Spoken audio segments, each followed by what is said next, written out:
All right, everybody, welcome to the Ryan Marks Show podcast. Today I'm going to be joined by Paul Temple. We had a couple technical issues with being able to get him on camera for some reason today, so he will be joining me via audio. But I'll just kind of introduce you, Paul, and then if you'd like to correct and fill in all the misinformation that I probably got. But we met a couple years ago through a church revitalization cohort.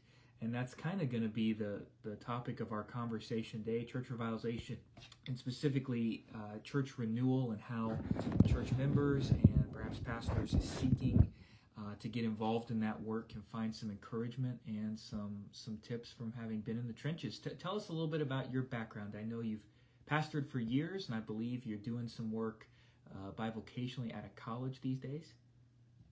Yeah, it's a little weird because I don't have a normal job. I don't know too many pastors that do, but I'm a director of missions, or a better term for it in the 21st century is a network coordinator for 23 churches.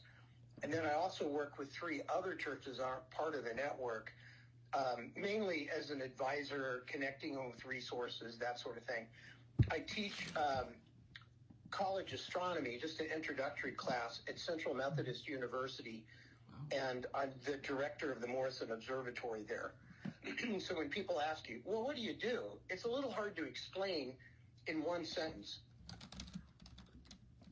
Yeah, definitely. I mean, you juggle a lot of hats there. So maybe for those not familiar with the strategist of serving as an associational missionary, could you maybe flesh that out a little bit? I know you've pastored before that as well.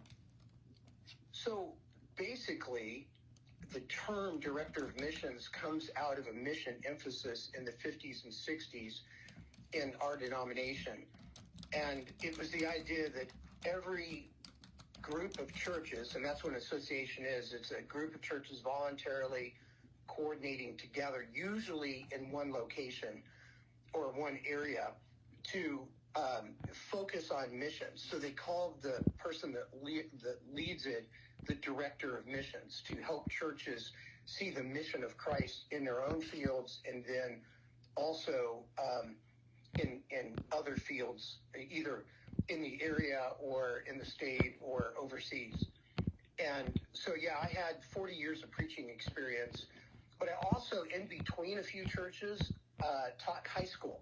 I taught history, and then most of what I did in high school was teach sciences, chemistry, physics, earth and space science, all that sort of thing. Gotcha. So how long did you teach? I actually have 7 years as a teacher, and that was in between churches primarily, though once I overlapped teaching summer school with starting a church, or starting into pastoring a church. And I retired from ministry and was helping a charter school kind of get off the ground, and then got invited to be the senior pastor of a church that had been without a pastor for 5.5 years. So it was a revitalization kind of setting. Okay, so let's kind of switch gears in the church renewal a little bit. You've had a very varied background, an educational background, which I imagine has also influenced the way that you go about ministry. But what led you to get into church revitalization, to the church renewal specific space? Did you kind of fall into it in the church you were serving in the past, or is it something that found you? I would say it's something the Lord pretty much called me to. I was very much into the church growth movement when I first went into ministry over 40 years ago.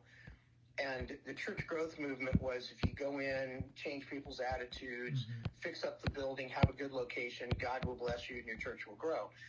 And it sounded reasonable, but in quite a few years, like after 20 some odd years, I realized that it was all dependent on methodologies, and we no longer really depended on the Holy Spirit. We would say that we did, but then we didn't. And so I have always been interested in revitalization and renewal for whatever the reason, and have our first 20 years we moved a lot, and then in recent years we still move, but just instead of moving every year and a half or so, you ended up moving every 5.5, 6, 7 years. And so a lot of that came down from a attempting to do things in churches that no one else would take, and feeling God's call to do that. And oftentimes, I wouldn't say it was successful in numbers. Nickels or noses is the term I use. Sure. It wasn't successful in that, but oftentimes those churches either repurposed. I had one church that gave the building to ethnic congregations, and that's what was needed in that area. And then other churches just actually failed. You know, they especially two of them were mission churches with no building or structure, and one, a local plant closed down and everybody moved. And so we went from like 40 people down to like 6. And we did that in a month. And that's pretty hard to, keep that going. So how many churches have you worked with in a revitalization or renewal capacity? I would say what I would call successful, which again is not about nickels and noses. Sure. I would say the last 3 I have pastored. First, Bethel Baptist in Deming, New Mexico, was a true revitalization effort. First Baptist Church of Espanola, which has changed their name because they're now actually meeting the needs of the community. And that started, according to some folks there, with my 2-year tenure. And that was a church that I told them, I will give you 2 years, but I don't feel called to this community, but I do feel called to this church. And so we were there 2 years, got some things going, and then First Baptist Church of Lexington, Missouri. And I didn't think when I first went there that it was a church in need of revitalization, but after being there for a while, the church was totally disconnected to the community. And it's partly because there was a lot of older people in the church, and everybody they knew they were connected with, but in the meantime, a large part of the population had moved out of the area. There was over 500 good paying jobs that left Lexington and have never come back. And so all the people that owned houses that had those good jobs, when they sold the houses, they became rental property, and it became middle to low income housing for people who didn't want to live in the city anymore. Right. So the church had not connected with that group. They didn't even know that group existed in the community, and now they're meeting the needs of that group. And so just to finish out the statement, often what God has done in my life is helped a church see where they needed to go and then brought in the right leader after me to take them there. And, it's if you have a big ego, you can't do this because you want the credit. But if you're okay with God getting the credit, it doesn't matter. Because I'm excited about all 3 of those churches and what they're doing today. Yeah. And most of what they're doing today, I wanted to do, but we couldn't do it. But now they're doing it, and that's exciting. And so you hit on several things there I'd like to explore a little more. The first one, you talked about the church growth movement. I'm familiar with what you're talking about, but for those who may not be, would it be fair to summarize that as a historical moment that probably came out of the 70s, 80s primarily, and then carried into the 90s, early 2000s?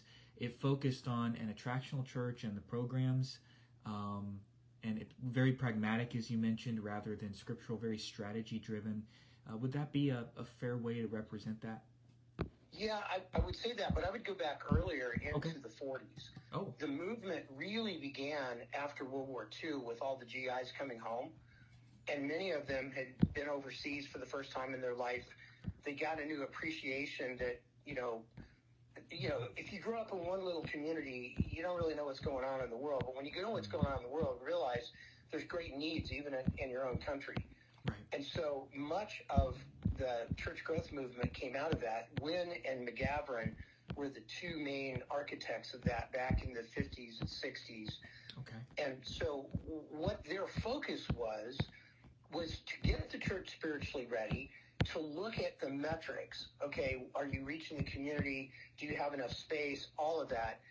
And if you really were seeking God's will and you had the right metrics, then you sought God's will to reaching the community. However, what most of us saw was this is something that we control by looking at the metrics. Do we have enough Sunday school space? Do we have enough leadership? Is our building big enough? Is it located in the right space? Those are things that we can control. And when you really do real church revitalization, it's in God's control. It's Right. not up to us. So it was very subtle, but it was seductive in pulling us into this whole mindset. And so what it kind of did is pull the pastor into almost a CEO mindset. And then, as you mentioned, you moved a lot too, which I don't know if you want to maybe comment on that. I mean, I did not grow up in that time period, but in the 4 revitalizations I was involved in, and 3 that were, I would say, somewhat successful, doing well now, what I noticed is there was a trend toward short tenured pastors, or a long tenured pastor that essentially just repreach the same sermons year after year after year. And that's something in the area I was in Missouri. I noticed numerous churches I was working with, whether it was a consultant or the association, or serving as an interim or replant situation. It was kind of the fruit of this church growth movement of a pastor moving around with his same kind of leadership principles and his same sermons that he really would just go to every couple of years. Is that a result of the church growth movement, you think, the moving around and the preaching the same things? Or was it something else in the mindset and preparation for ministry of the past? I think that's changing now. So I think it's several different things. Okay. And one of them is, they used to have what they called the stepping stone. So you started out with, just ignore the phone ringing in the background. It's crazy. Anyway, so what happened was, you'd go to a church, you'd be there 2 or 3 years, build a building, do some great program, then you move to a bigger church. Then you go to a bigger church. That was the thinking when I was actually in college. I actually wanted to get an education degree. And my counselor at Grand Canyon College, not university, said, oh, yeah, you're going to be a full-time pastor. Forget that. You don't need any bivocational skills because it's obvious. God's called you to do this, all this stuff. So I had to go back and get alternative licensure eventually because I didn't have the right tools to do what you needed to do. So that was one factor. It's the stepping stone. We move every couple of years because that's how we move up the ladder. Well, let me pause you there for a moment if I can. On the bivocational side, you hit on something really important. I mean, I know when I was in seminary, even master's level, they're telling us, get your education, but don't expect to be full-time in ministry. That's not going to be reality for at least half of you, if not more. What would your comment be on that today? Because obviously you're in bivocation work now. It sounds like you've been quite a while. Probably 60% of pastors are in that camp at some point, if not more. But I as well have heard this idea that if we're really committed to ministry, or if we're really in God's will, that we're going to be full-time. How would you respond to that for young guys listening to this, interested in church revitalization, which is becoming kind of the new popular thing as opposed to church planting, which has had an era, but is probably kind of crested a little bit. Now people are realizing 70-80% of churches out there need this type of a thing. We can get into specifics later, but what would your comment be on the idea of, if you're in God's will, it's going to be full-time, and the reality of bivocationalism? I think it's just the opposite. I think the vast majority of people going into ministry are going to be bivocational in the years to come. Yeah. And the reason for that is, and I'm not, this is not a political statement, but, No. We had elections yesterday. We saw some areas where certain ideologies have won out, and so I think it's a very good possibility in the future that we're going to be in a country that is not open to full-time churches. I have 2 atheist friends, or at least 2. I have more than that, but they're very vocal about churches should pay taxes. Right. And they are irrelevant, and they actually do more harm than good, and they should be banned. And that, if certain ideologies take over, we can look forward to that. So that means that if all you train for is to be a full-time pastor, you're going to have a tough time feeding your family during that time period. And I'm not saying that will happen. No. But when you look out through Christian history, that's been the norm, that kind of thing. Well, and that's what I wanted to kind of also bring up is you mentioned Christian history. Even though we're in the midst of maybe a shift, and you experienced this in your ministry, it sounds like it was typical for pastors to be full-time, to a degree for an era of history there when there was quite a few resources and there was culturally more acceptance of the church. But like you mentioned, historically, the church has been here before. And what I found refreshing, especially in the work of revitalization, when you're in the trenches doing another job during the week as well, people tend... there tends to be more respect from the congregation, and I've noticed it kind of builds this camaraderie of you're working with other leaders in the church rather than, I think part of how we ended up here, of the pastor doing all the ministry. Rather than equipping the saints, the pastor was doing all the ministry or doing the church services. Right. And now there's a shift in that, which is healthy and biblical. So I have to tell you what, a pastor a long time ago, yeah, in the... I don't even remember where it was in California, but it was in one of the agricultural areas. Mm-hmm. And I was there from Golden Gate Seminary preaching a couple of night revival. And the pastor was a teacher in a high school. And I asked him, that was his primary job. He didn't get paid much. A lot of churches are pretty small in California. And I asked him, I said, so, what do you think was really beneficial about being bivocational? He said, you want the real answer, or you want what I should tell you? And I said, no, I want the real answer. And he goes, well, here's the real answer. If they don't like something I do, they can fire me. And you know how freeing that is? Yeah. Because I can do what God is leading me to do. And knowing that my family's not going to starve if the church takes an issue with it.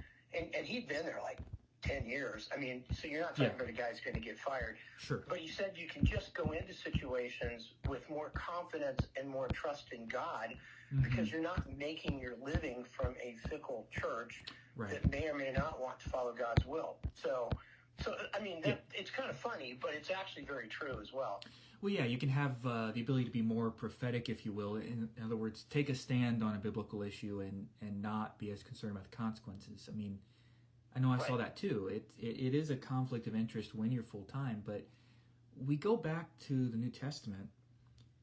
The way it seems to me, vast majority of pastors were either completely lay elders or they were bivocational. There was the few, if you will, that were full-time. And they tended to have more like what you're talking about now. They kind of switch gears to be the more mentor or administrative coordinating strategy type of roles, which we kind of see Paul and Titus in. Right. Like the gospel breaks out in Crete and then all across the island. Hey, they need local churches. And so Titus, what's your job with Paul's authority? You're supposed to go and you're supposed to find the men that are going to be the pastors of those local churches. So something else that, and this is a battle we fight in my association. Sure.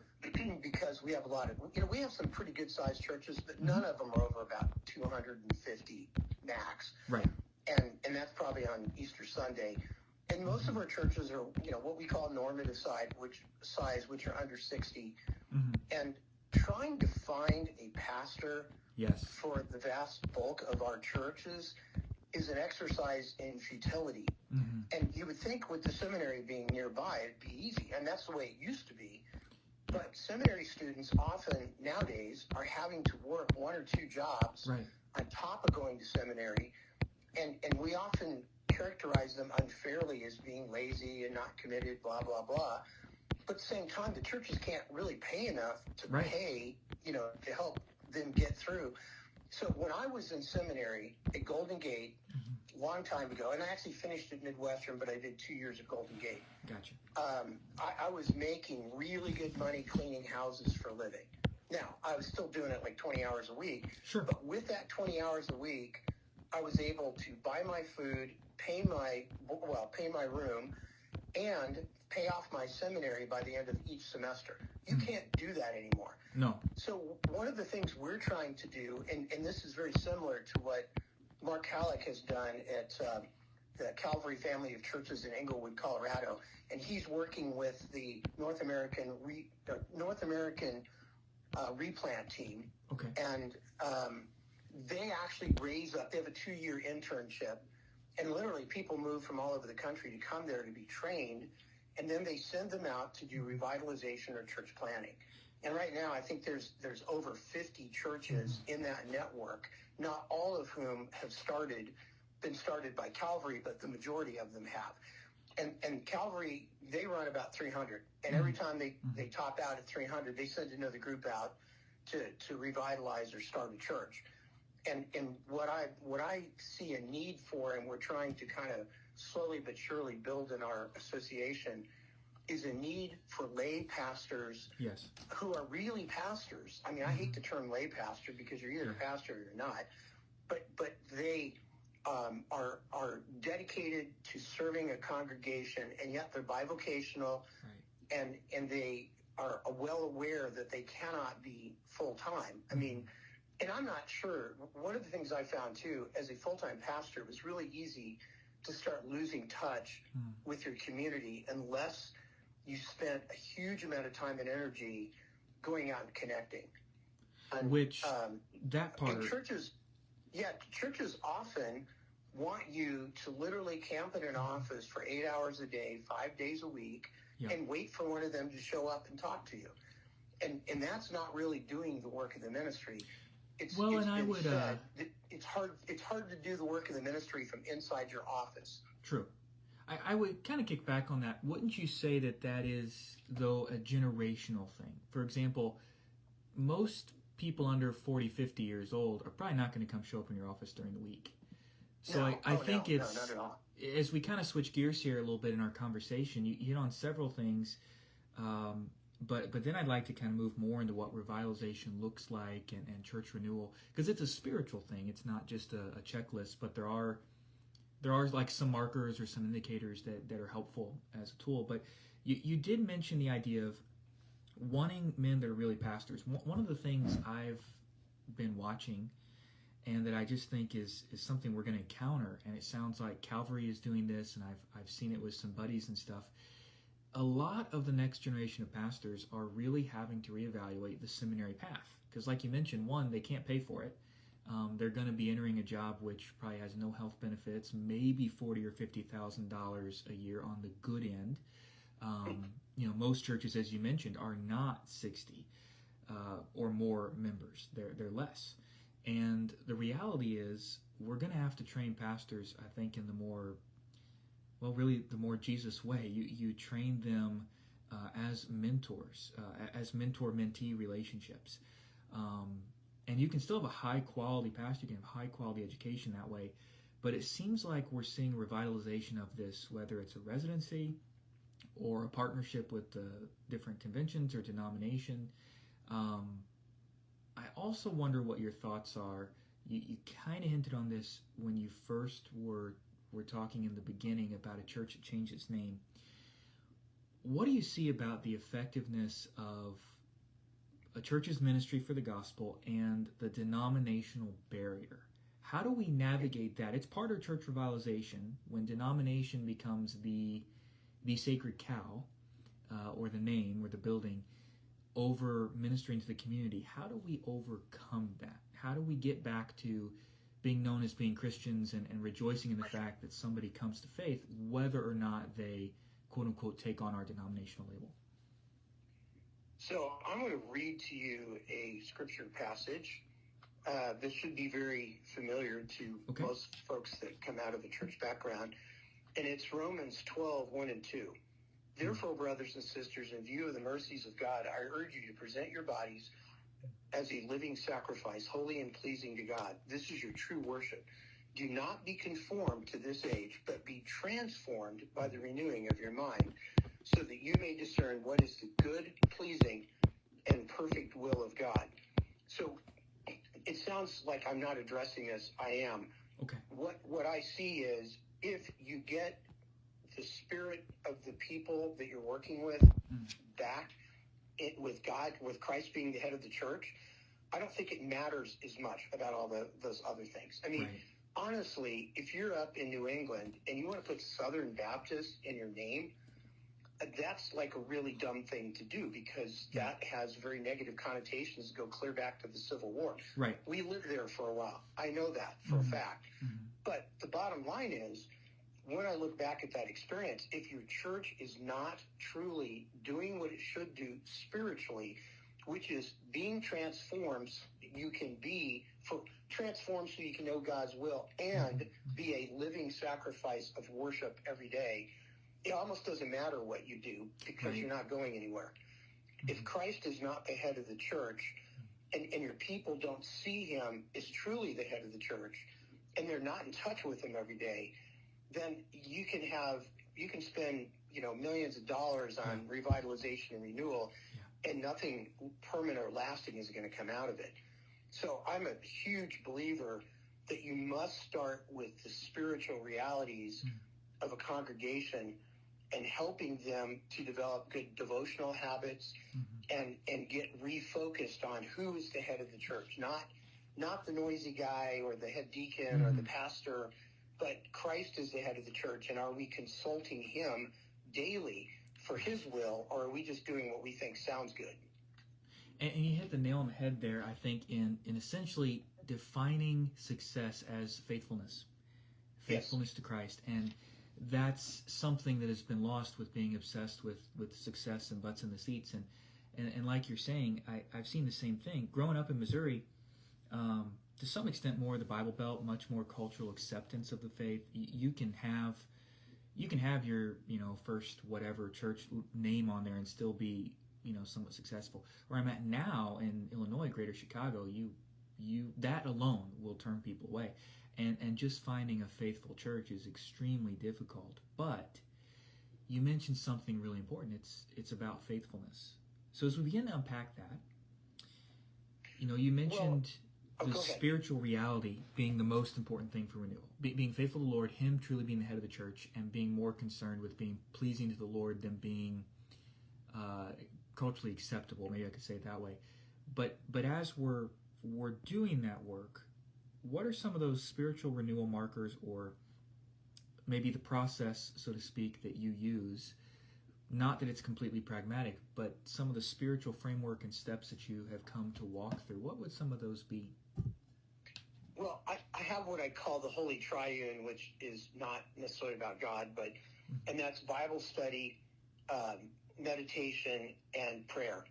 And so one of the big things that I saw in my 40 years of pastoral ministry, and I'm not knocking devotionals, you don't hear me say that, but oftentimes somebody would read a sentence of the devotional, read the one verse that's listed, or they read the story in the devotional and then read the one verse, and they go, I'm good for the day. Right. I've done my due diligence with God. Now I can go do whatever I want during the day.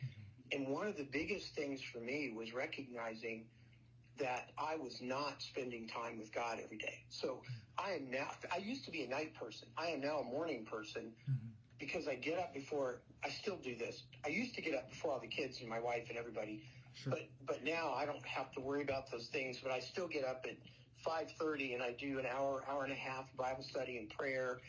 And sometimes I just sit and think and not like, I'm very task-oriented, so I try not to think about the tasks, but just to kind of think about God and about his greatness and his faithfulness and all of those things. And what I see is the majority of our church members, and again, this is from observation, have a very shallow personal devotional life with God.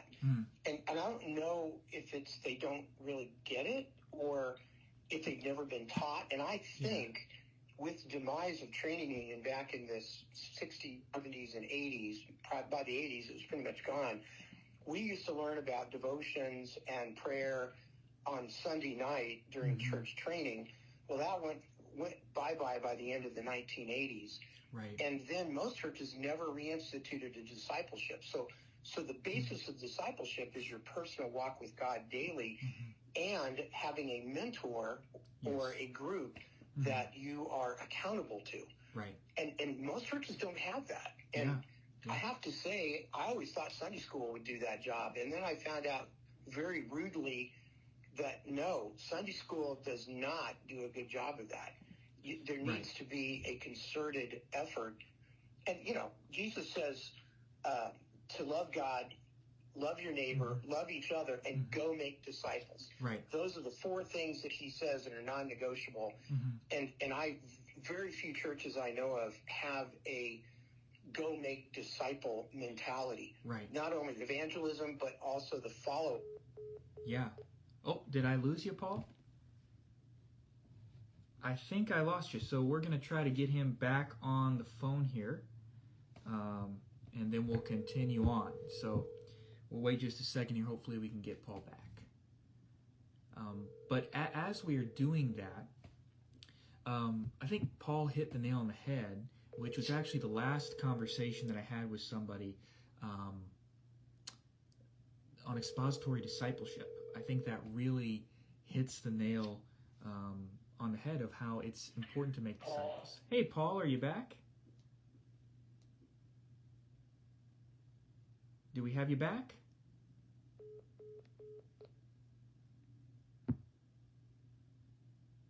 All right, we'll try that again. Sorry for those technical difficulties. It seems like sometimes it seems like spiritual warfare that these conversations are so important. But a lot of important things, as we were talking with Paul there, and I hope we can get him back, but I'm not sure if we have lost connection or not. So I'm just going to send him a quick message. And then I'm just going to continue on with some thoughts here. Please leave your message for... Nope, we've not been able to get him yet. So I will have my phone here. Hey, Ryan. Hey, Paul, do I have you back? Hello? Yep, I'm here. Can you hear me? Yeah, sorry. All right. I'm not sure what happened with that. No, I'm guessing that it's just, I don't want to overplay it, but it seems like a lot of these conversations I try to have, there's technical difficulties, so it seems like spiritual warfare or something. I'm also having to talk on Wi-Fi. Where I'm at here in Missouri, we have no cell service at all. So. Gotcha. Well, that's probably what happened. We just lost connection or something. I think that we heard most of how you ended it. I wanted to follow up because it's very interesting how you were talking about discipleship. I myself have found too that it really goes back to that. And we've talked about the church growth movement and things, but I think it fundamentally kind of came from this worldview framework of we stopped as ministers focusing on making disciples. And so therefore it was more about building our kingdom or growing the numbers, building the building. And it also went back to something else you said. I as well, I love devotionals, but what I have an issue with is when they're not expository. In other words, they're one verse. And the previous interview I had with a pastor of 50 years a couple weeks ago, we were talking about expository discipleship. And essentially it was like we're talking about here, there needs to be more depth. And you emphasize the personal walk with the Lord. I think we see that reflected in how Jesus ministered as well, that he had an inner circle of 3, and sociologists tell us you can only be really close to 3 or 4 people, like best friend status. He had 12 to 15, maybe some of the ladies like Mary Magdalene that were very involved in the ministry as well. And sociologists, again, tell us you can really only have that close group connection with a group about that big. And when you mention Sunday school, I often found that in many of the churches where I was doing revitalization, Sunday school had become a social club or getting together with your friends with pretty poor materials rather than making disciples. So what I did is I essentially would take the principles of Charles Brock. If you're familiar with him, he has a book on indirect Bible study, and had a whole 1-year program. We go through about 3 curriculum. But the focus of that time was to enable us to be able to really produce disciple makers. One thing I love to use that Lifeway put together was a little pamphlet called What Would Jesus Say to Our Church? And get as many members as I could together for a workshop. And I would do the back study of reading through the church bylaws and reading through the church business meeting minutes and as much info as I could about the history. Are there ways that Satan has attacked repeatedly?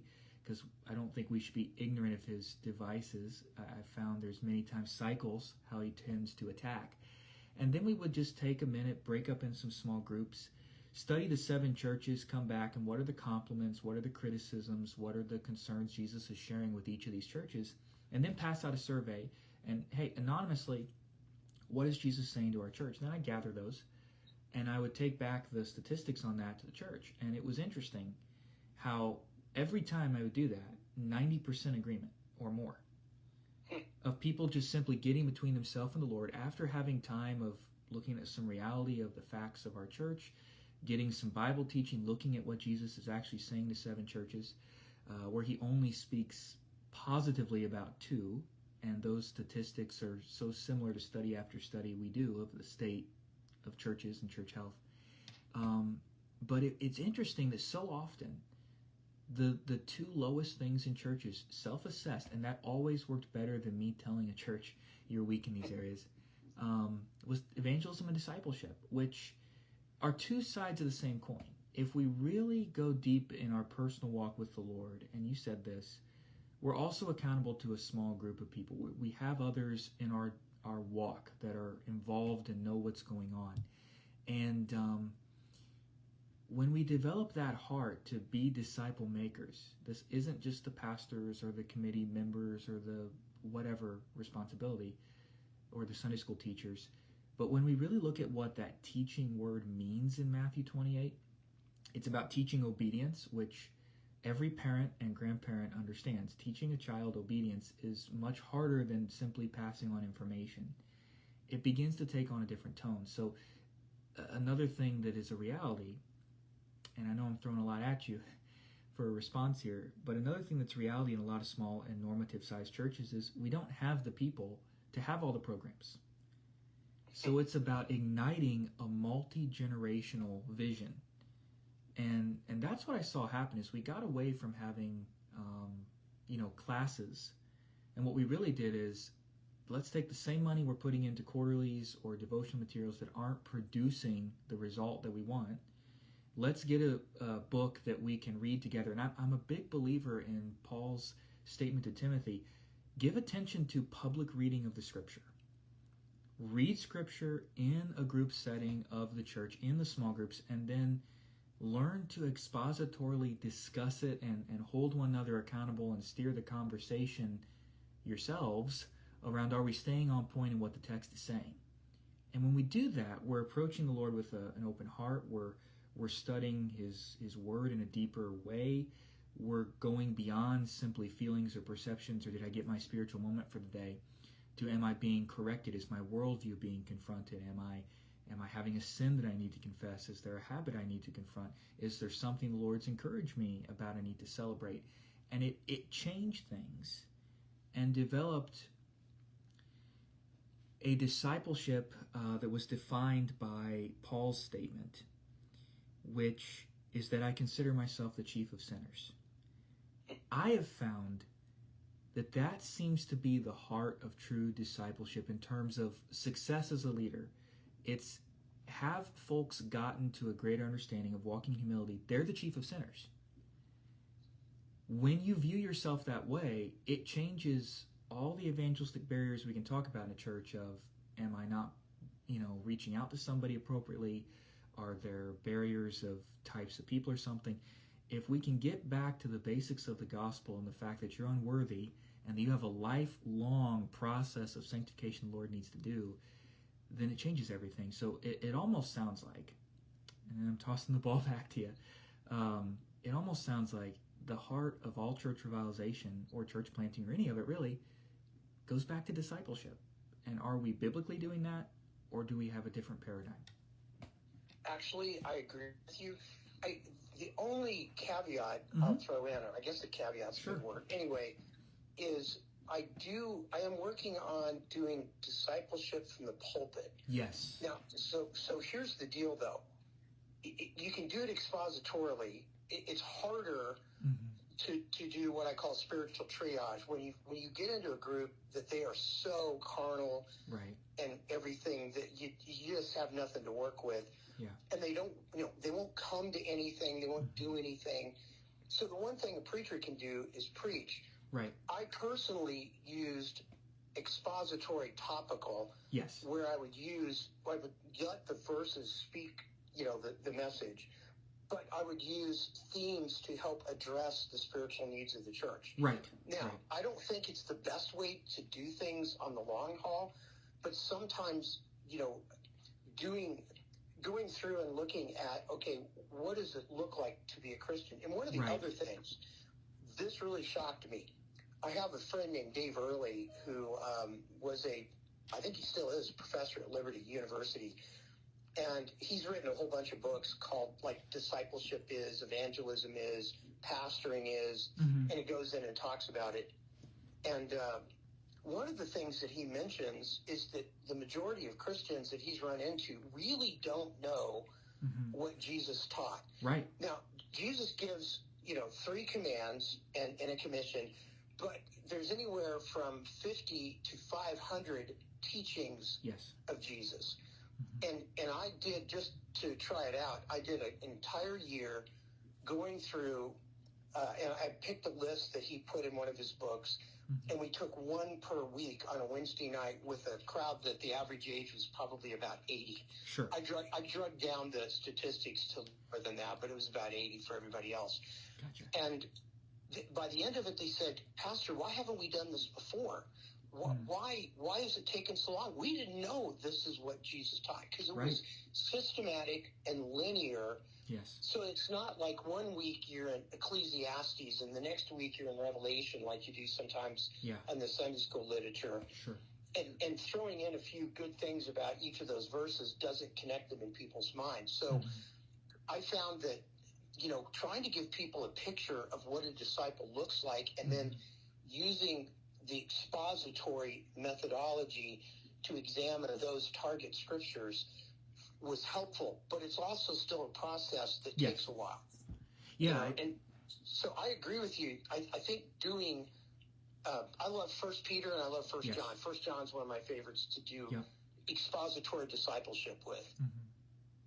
Yeah, and I think you're absolutely correct there. Again, expository is probably essential to a healthy church, but as you mentioned, I think the root of it goes back to so much of ministry has been focused on attraction and on evangelism, and so we've kind of lost the point. And I've actually, as I've been doing more work in the business world now with folks that have a very bad taste in their mouth about church or about evangelicalism in general, one of the first things usually that in that conversation I end up saying is, I'm sorry, because what you observed and what you experienced was not the way Jesus intended the church. When you go to church, it should not be focused on trying to just convert you. Now, you should hear the gospel, and clearly we want to point people to Jesus, but Jesus says focus on disciples. And the church in the New Testament is supposed to be focused on worship and equipping the saints. So I think a big part of what happened is the mindset and the framework of how we're going to build a church, let's put it that way, became either we're going to focus on excessive growth and we'll sacrifice doctrine and other things. We're going to be attractional. Let's really emphasize felt needs, and then we get a real lopsided spirituality. Or it's the other side of we're going to develop some type of a framework of what we want success to look like, what we want the church to kind of be. And once we get people to check some of those boxes, we're going to say they've arrived. Like, I remember asking questions, I think, is one of the best tools when you walk into any church setting, whether it's revitalization or not, because Jesus did it all the time, and you will learn a lot. Like, I remember the first church I was in, as the senior leader, I did not have any idea I had stepped into a church revitalization. And it was upwind because it was a very carnal environment, 3 congregations under one roof. And we also grew quickly. We went from 50 to 80 in 3 months. And it was this undercurrent of the Lord working in people's lives, and then the powers that be, we'll put it that way, that wanted to resist it. I learned a lot of hard lessons in that year of 10 years. But one of the main things I learned was to ask questions, and how rather than to focus on leadership, which I'd like to ask your perspective on this for a moment. There's a lot of emphasis on leadership in the SBC, in the church world in general, leadership development. And yet Jesus himself said that the Gentiles basically focus on leadership. They're known about lording it over and about being leaders. But among you, the greatest among you should be a servant. Now, I'm not saying that we should be doormats that people walk on and have no conviction. But in an obsession to be a leader, and when I probably took more of that approach in my first pastorate, which was not as successful as later on, I learned how to really care for people better and how to look holistically at a disciple. Because another thing I think we've lost is, with discipleship having been so shallow, as you've experienced as well in so many churches, or not even understood, people love it when they get a basic systematic theology, a basic biblical theology, a basic just understanding of what the 66 books of the Bible are about. Like, we partnered with other churches at my last church, and we just did a New Testament survey during the winter one year, and we did an Old Testament survey the other. And we brought in some other speakers to help with it, but that was so life-giving to people who had been in church their whole life, but they've never been taught and equipped in how to even understand their Bible, or even read through it once in their entire lifetime.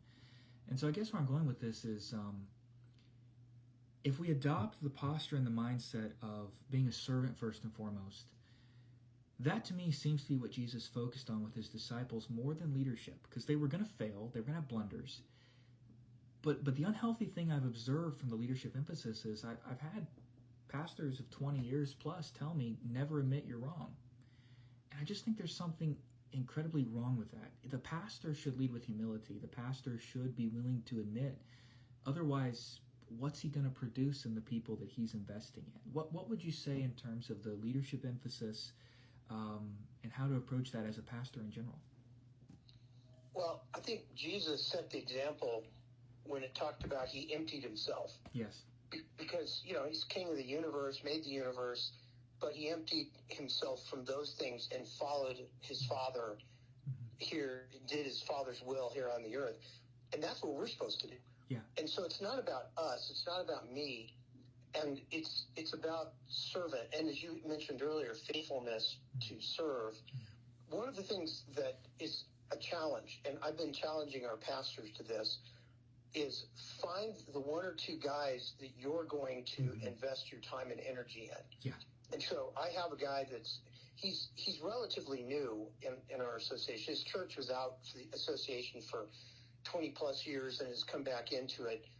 And I'm actually working with him to train him to be a director of missions, not because I expect him to ever do that. I think God's called him as a pastor, but it's somebody that I can talk to and say, hey, what do you think about this? Well, let's pray about this.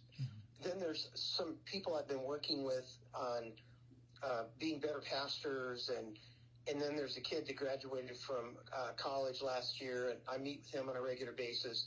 So the question I've been asking people, who is it you're investing your time and energy into? Who have you chosen to pass along the lessons that God has taught you in an humble, caring manner? And, the majority of people say, oh, I never really thought about that. Yeah. But that, okay, so if you go into, I forget what they call it, but if you go overseas to, especially Asian countries where there's Christians, in the first 24 hours that you become a Christian, you're supposed to find somebody else to share with. Yep. When they become a Christian, then your job is to mentor and discipleship or disciple them. Yeah. And, we don't have that mentality. We have a class or a small group, but basically we should have those people that, and I hate the term, but it's true, we're pouring into, because I don't want to pour me into them. I want Christ to be poured into them. Right. And sometimes you have to remind yourself, it's not about me and what I know. It's about what Christ is doing and has done and wants to do in their life. And that's the whole reason. And coming back to something else that you said, and I have another meeting here in a minute, so I got to get off here. But one of the other things is churches want to see people saved, which is great. But if you don't love them first, like Christ loved them, then all you're doing is a sales pitch. Right.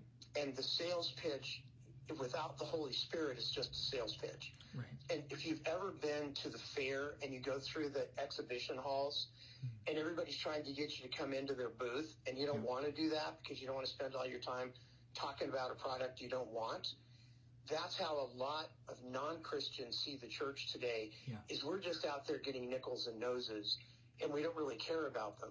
So to care about them, you've got to love them. Yes. And usually that comes out of the devotion time where you're spending time praying. And one of the things I found, there's some people I have to pray to ask God to help me love them like he does, because they're pretty hard to love. Yep. But it makes a difference. Yeah, and it helps us grow in Christ-likeness. And I know you have to go. If I have one more comment, if we have just a minute before you go. Sure. But you mentioned the care aspect, and that is something I've seen a lot. Like, when you begin to talk to church members especially, if someone that they know is battling anxiety or depression or discouragement, there's almost this mentality I find pretty widespread that, well, that's just because you're not a Christian. And this minimizing of caring for people, when we see throughout the Psalms, throughout the Scriptures, Jesus himself, the prophets, they experience these different discouraging moments and seasons in life and challenges. And it goes back to the one another's, which is, I think, the missing component of our church life these days. We don't do church discipline much, but we don't do one another's. We don't love one another, bear with one another, patience with one another. We're too quick to just hop churches than practice those things with each other. I don't know what maybe your final word would be. Maybe it's related to that or something else, but it sounds like the major takeaways from our conversation are discipleship, faithfulness, caring for people. Those are the spiritual realities that are the foundation really of any church, of following Christ and seeking to lead and to follow in his footsteps.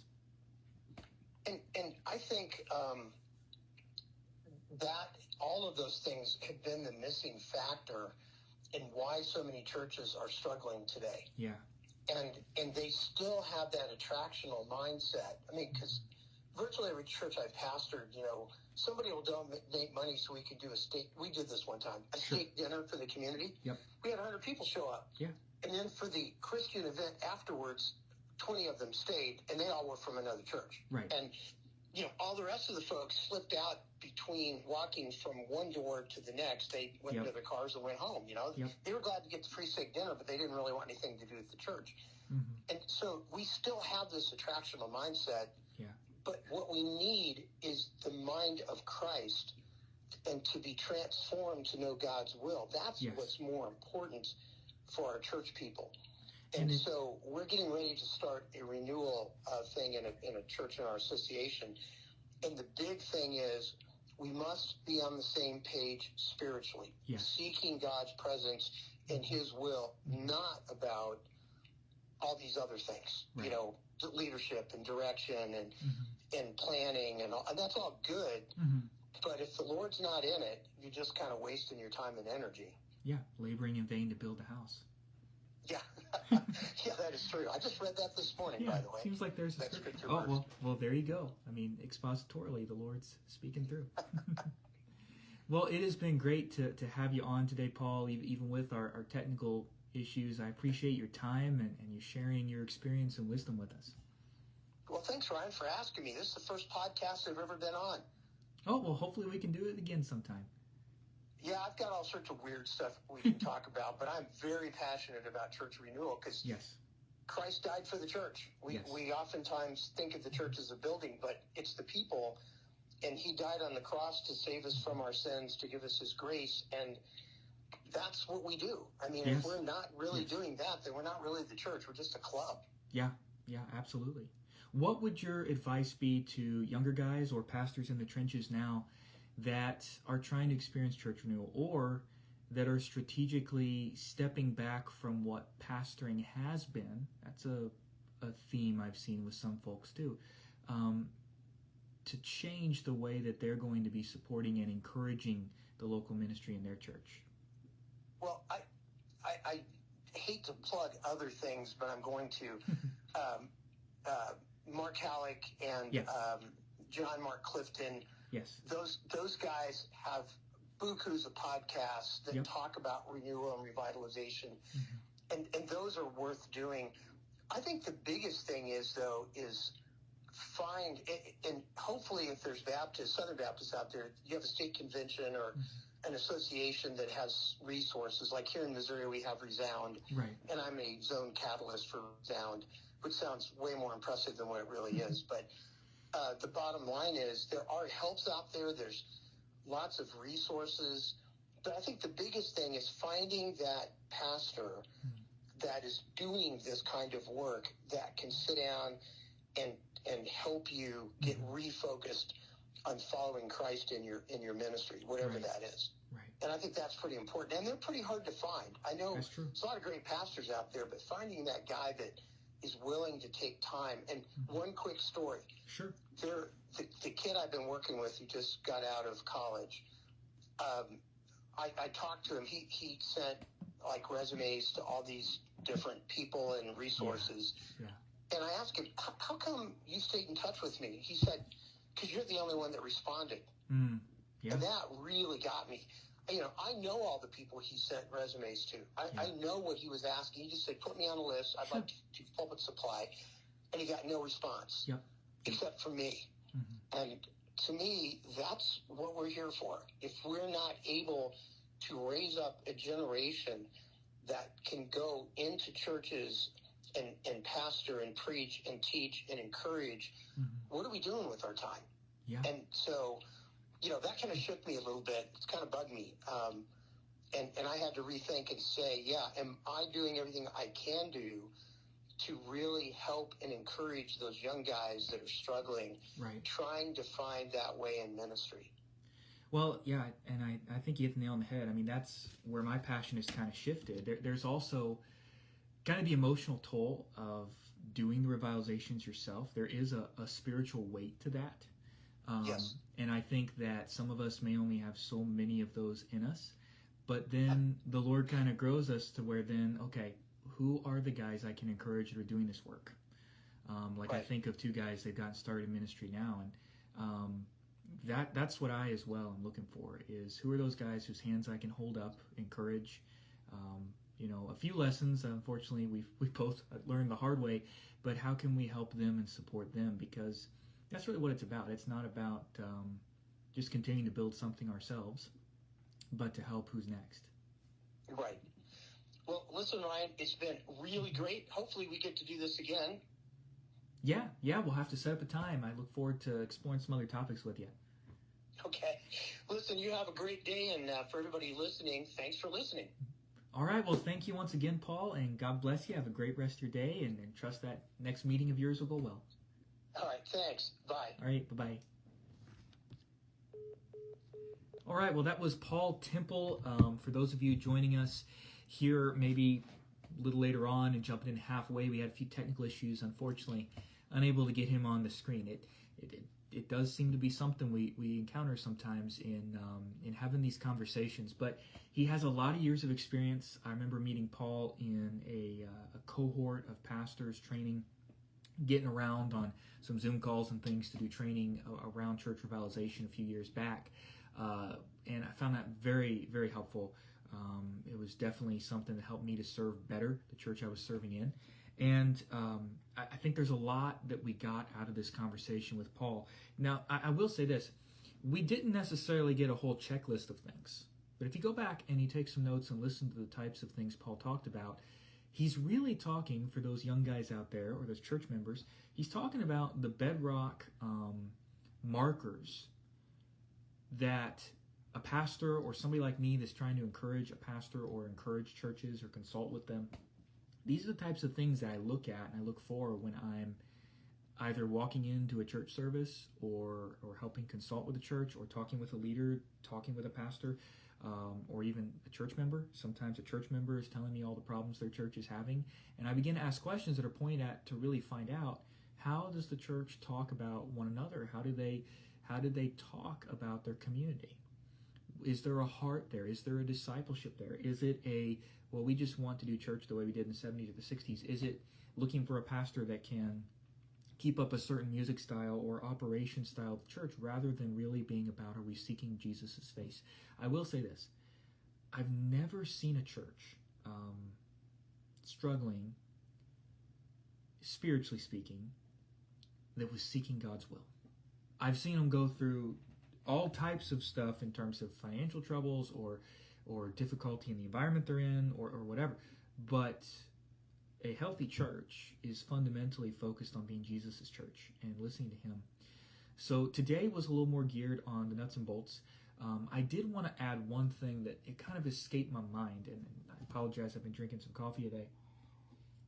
It's a little overcast, and I don't know, I just feel a little tired for whatever reason.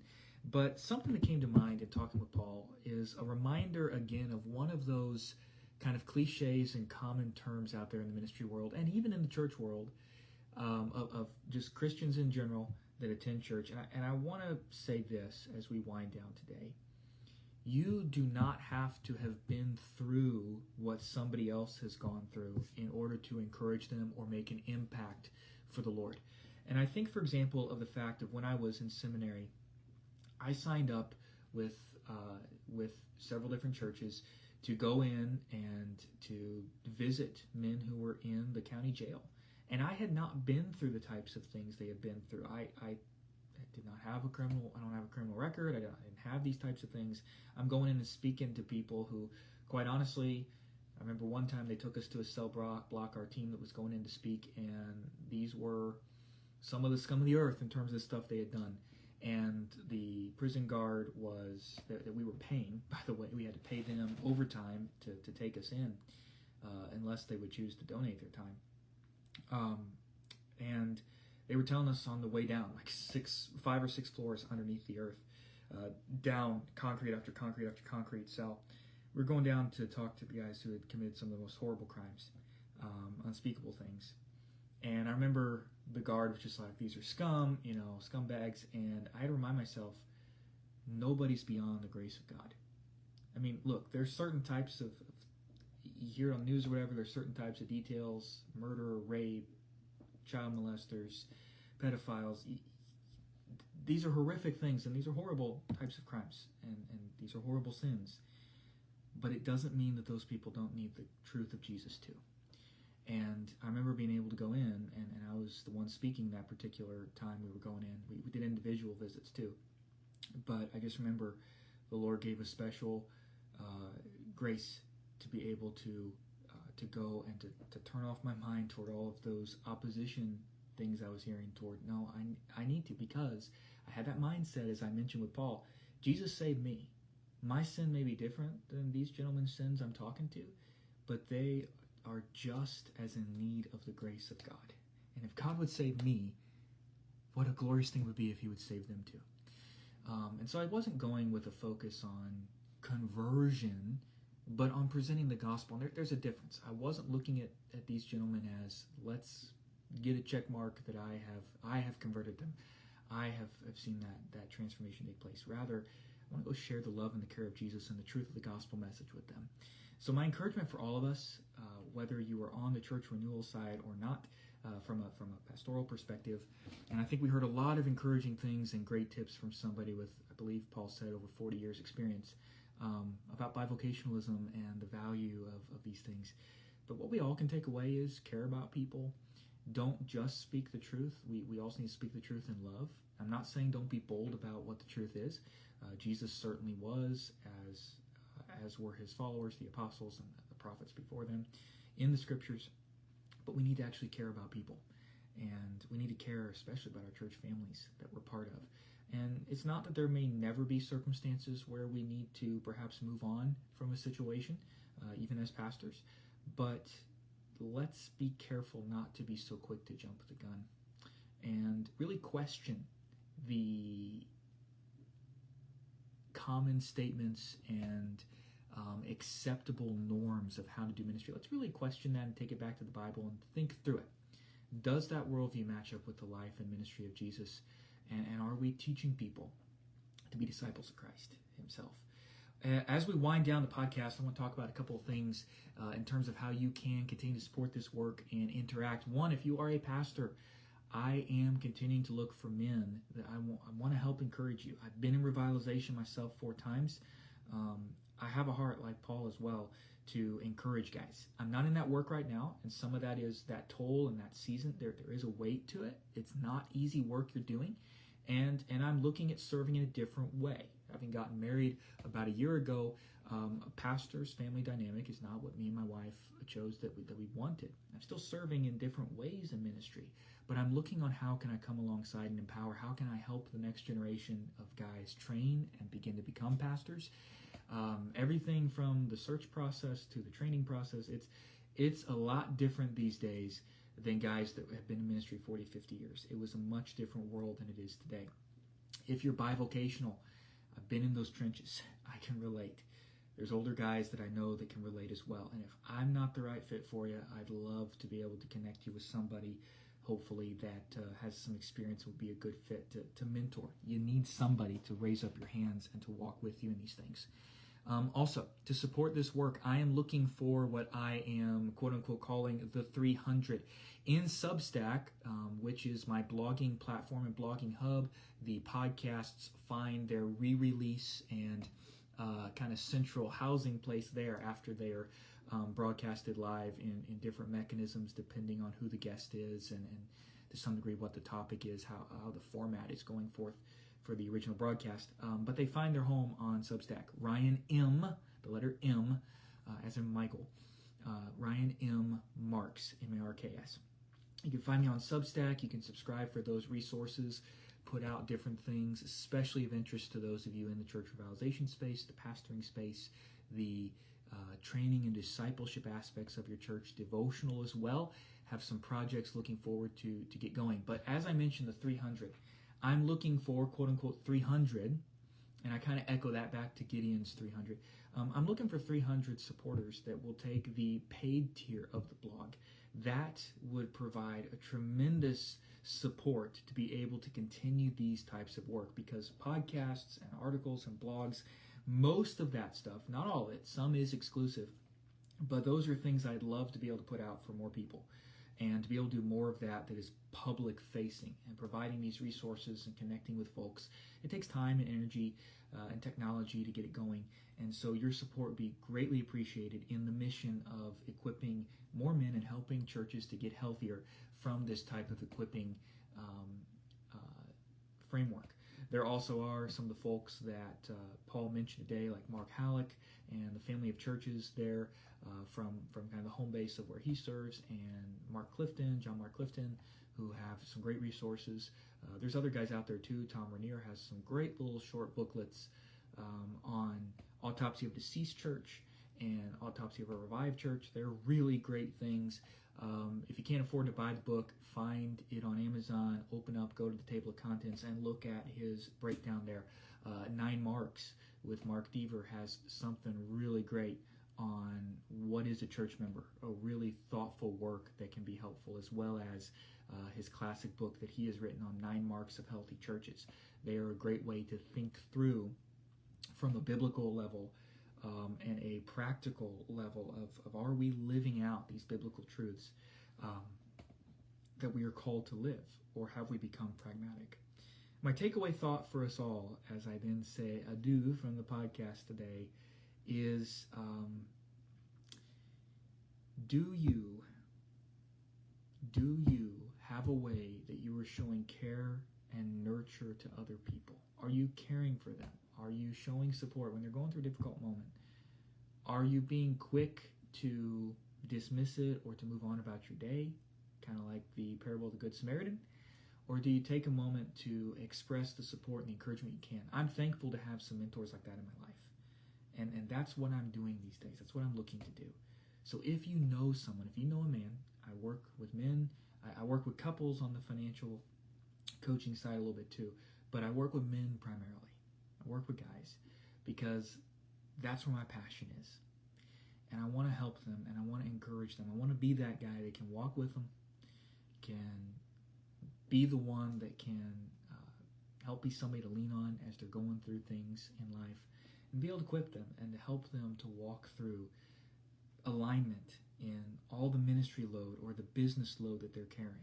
I find that business leaders have a lot in similarity with pastors, and I've been in both worlds myself, and there's something about that weight of leadership at home, in the church, in the culture, in the business world that can really weigh on you. And as Jesus did, stepping away and practicing rest and practicing some Sabbath rhythms, you do need to take a day off.